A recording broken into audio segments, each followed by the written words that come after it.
You're tuned in to the HR Bandit podcast, your one-way ticket to the latest and craziest in the world of work. In partnership with Timber Media, Podcaster for India Inc. is sponsored by Adrenaline E-Systems Limited.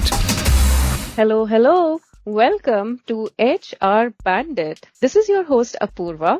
If this is your first time here, a big welcome from Ankita and me. If this is you returning, we are so glad to have you back here for what we can only call our best mix yet. So, Ankita, what's on our list for today? Hello. You've replaced the hey with a very new term, but I'll flow with it. Apoorva, February has been crazy. It's been a challenge to pick just 3 topics with so much happening, but we did it. So first up, Australia joins the long list of countries embracing the law on the right to disconnect. But what does this law actually mean? For our second story, we cover the results of the biggest 4-day workweek experiment on this very pod exactly a year ago. Now, 12 months later, let's take a look again to see if anything has changed. And for our last and final topic, money. It's pay season and early reports predicting annual increments are now out. Which sectors are slated for the best increases and where in the world? So stay tuned to find out. Well, that's quite the mix. But before we jump into it, what's on your wish list for this pay season, Ankita? You're a very, very evil woman. So on my wish list for pay season is an increment that's probably the average of the India pay increase, but because I'm not in India, I know that's not going to happen. And bandits, if you're curious, you can stay tuned till our episode end-ish. You'll get to see what the average increments I can expect. But Apoorva, March also happens to be my birth month. So I am creating a different kind of wish list. I have a birthday wish list. So let's see how much of that actually comes true. Interesting. And we will probably talk about it in our next episode. We will. All right. So with that, let's jump into our first topic of the day. Okay. So this is probably my favorite bit of our 3 topics. So this February, Australia joined a growing list of countries adopting the right to disconnect post-working hours and on holidays. Now, this isn't new. France was the first country to launch a right to disconnect law 7 years ago in 2017 for any company over 50 employees. Since then, Italy, Belgium, Spain, and Ireland have followed suit. Portugal joined in late 2021 and Kenya in 2023. Now, the specifics of these laws differ from country to country. In Belgium, the right has been afforded to government workers, while the Portuguese rules apply to companies for more than 10 employees, and violators are penalized with fine. Under the Kenyan proposal, workers get paid extra if they respond to employers outside work hours, and employees are protected from retribution if they choose to ignore such contact. Now, in Canada, in certain provinces like Ontario, they already have such a policy, and this is not new for Australia either. So Australia's Queensland state in 2022 December granted similar digital disconnection rights to teachers. Now, in Feb, Australia said that the employees would have the right to refuse to monitor, read, or respond to contact or attempted contact from an employer outside of the employee's working hours unless the refusal is unreasonable. Now, I'm aware that while we have a whole bandwagon of countries jumping onto this law, there are countries such as the United States and India where this debate has not found widespread traction. At the New York City Council, a bill that would make it unlawful for private employers to require employees to check and respond to emails during non-working hours did not pass in 2018. So, Apoorva, I've given a whole bunch of data. What do you think of the law? I mean, if I take a step back and look at how these laws are defined across countries, there really are 2 different flavors to the right to disconnect laws. Looking at how they're defined in France, Spain, Belgium, and Italy, the law there gives freedom to employees to be not held responsible or to not face any negative consequences if they don't respond to their employers outside of the working hours. But it doesn't put any onus on the employers to not contact them in the first place. And if you really look at it, there is this innate inequality between the employer and the employee. And in an unequal relationship such as that, it's not enough to just establish that an employee has the right to disconnect, to switch off their mobile phone, laptop, or whatever that arrives in the middle of dinner with their family. Any abuse that conflicts with that right must also be deterred through sanctions. And if you look at how Portugal defines the law, that's where they got it right, in my view. They do place the employers responsible, hold them accountable, and place sanctions if they contact or violate the right to disconnect in the first place. Now, coming to the proposed bill in Australia, what I like is that it also provides for penalties that could include jail time for companies that refuse to comply. So while it's still a bill, I'm really excited to see this becoming a law where that fine print of holding employers accountable also finds its place. That is a power move. I think I haven't seen any other country specify jail time. I was actually going through cases to see if any employee has actually taken their employer to court, because my first reaction was, it's a new bill, and unless there have been many cases in the court, maybe no organization will take it seriously. And very few cases have gone to court. But when they have, the employee has come away with a very handsome cash amount, but no employer has been sent to jail. So I'm actually kicking myself to say that, why did I think of it? Like, the law should actually penalize the employer and place the onus on them to say, it's not the right to disconnect. You don't have the right to message employees post contractual working hours. So I think I'm going to stay tuned to see just how many cases are going to court. But not only that, how many employers have actually codified this in some kind of policy. Yeah, and I mean, the optimist in me feels that with more and more companies adopting laws regarding right to disconnect will eventually lead to countries like US and India that are seemingly known for not so employee-friendly legislation to follow suit. But then the pessimist in me also wonders if this adds another dimension that showcases how difficult it is to set up and maintain businesses or an offshore team in countries like Australia and others who have these laws. So while I hope for the best. Yeah, I do think that we will have to become increasingly global, even in countries that have what the US and India might think difficult to work environments or establish business. So I really want laws like these to become widespread, but yes, you're right. Ultimately, it is the US, I think, that will tip the scale. Yes. With that, now let me move on to our second topic, which really has me smiling in the background.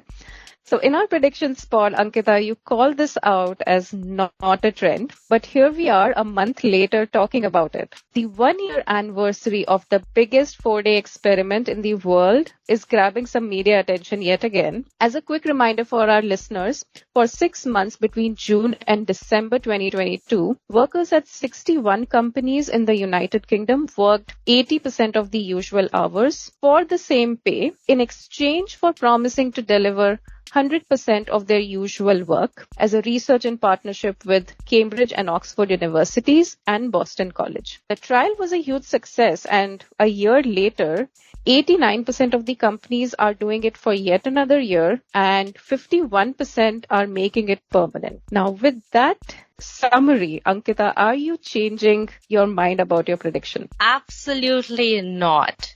Now, I know we've said a lot of companies are extending it, and in fact, revenue numbers show that a 4-day work week is actually good. Like a 35% jump in revenue would attract any organization. So yes, the results are great, and there are other trials around the world that are happening. But I strongly believe that this is one of the things where nobody wants to go first, right? So I'm willing to take a bet that none of the big tech companies will go or move to a 4-day work week in 2024. So I said not a trend in our predictions pod, and I still think not happening. So, interestingly, there's this website, 4dayweek.io, and we will share the website link in our show notes, where you can track companies by country to see who's offering 4 days per week and at what terms, whether it's 4 days for 8 hours at full pay or at reduced pay, or 4 days for 10 hours at full pay. And when I looked at the companies that were listed there, it wasn't surprising that there were no big names in that entire list. And with companies so focused on efficiency and cost reduction in 23 and now even in 2024, I think, like you said, there's going to be a lot of inertia in big corporations to take this up. But I'm still cautiously optimistic about this trend. And reason being that you consider any report that comes out regarding 4-day work week trial, the UK trial that I just mentioned, as well as there was another set of trials that was done back in 22 in companies across US, Ireland, and Australia covering 900 plus employees. Then there was the Microsoft trial in Japan back in 2019. All these reports have consistently found that it improves employee engagement, it leads to better productivity and well-being without impacting, and in most cases, even improving business metrics. So while it may invite resistance from big companies, I think it can be a really strong lever for startups and smaller companies to acquire great talent. I agree. I was actually writing the draft of a blog post on, how to write a job description no one can say no to. And honestly, if a startup or a smaller organization says we have a 4-day work week, that is a very, very appealing job description. But with that, I'm going to move to our last and final topic of the day, and probably one that everyone's waiting to know more about. It is pay hike season, isn't it? And we're naturally curious about not only where in the world are the best increases, but which roles have it going for them. As I said earlier, unfortunately, Ireland is not one of those countries. In Ireland, average increases are slated to be half of the inflation that's currently hovering around 4% mark. So, Apoorva, if I get more than 2% of an increase, I know I'm above average, but it's nowhere close to the 10% average that the manufacturing in India is slated to get. But before that, I've also heard US is not very different because the pay increases are expected to be below the rate of inflation. The picture in India is really good.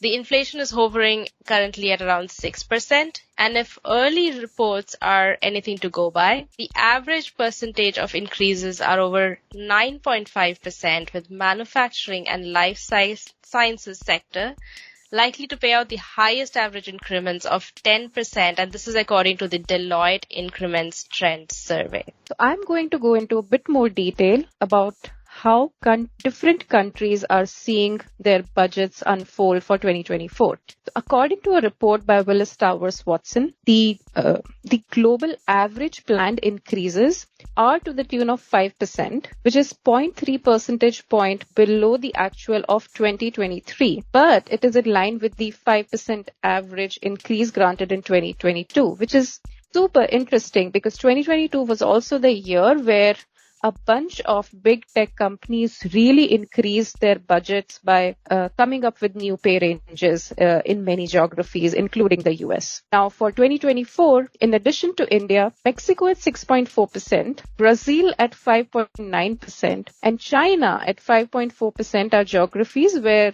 increases are going to be above the global average of 5%. Talking about specific countries in Europe, in most countries, the salary increases are down from 2023 actuals, with UK at 4.6%, Germany at 4.3%, Spain at 4.4%, and France at 4%. US is on an average planning an increase of 4%. And this number is down from 4.4% in 2023. So you do see a flavor of how most of the growing economies have salary increases that are above the global average, whereas economies like US and Europe are the ones that are faring below the global average. That is a really interesting trend, and it really shows you which way the world is heading. And maybe India is the best place to hold a job at the moment. And then one of the things I know you'd mentioned in our discussions earlier is that historical data you said biggest predictors of future salary budgets is in fact prior increases. Yes. So I am looking at percentage changes, and it does look like we are hovering very close to what we were in the past. So if that's true, then India will likely continue to be a great place to work and hold a job. And maybe I need to reconsider my life in Europe.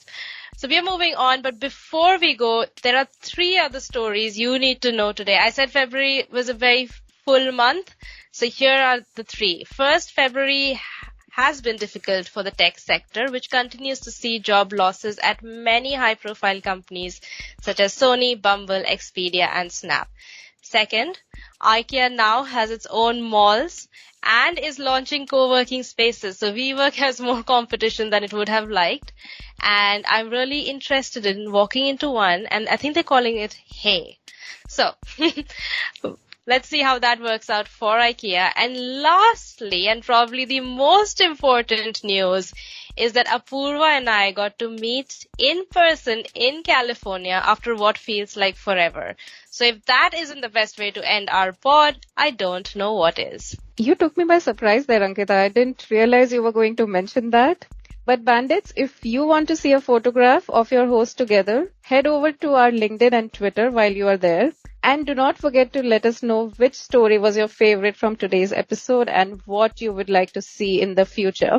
We do have a few surprises in store, and we're really excited about what we're going to bring. I'm going to stop you right there. I'm really scared you'll give some of it away. So that's it from us today, bandits. It was quick, snappy. You know what you needed to know about what happened in Feb. And on that note, I'm going to get us out of here. On behalf of NHRDN and Apoorva, this is Ankita, and we are out. You're tuned in to the HR Bandit podcast, your one-way ticket to the latest and craziest in the world of work. In partnership with Timber Media, podcaster for India Inc., is sponsored by Adrenaline E-Systems Limited.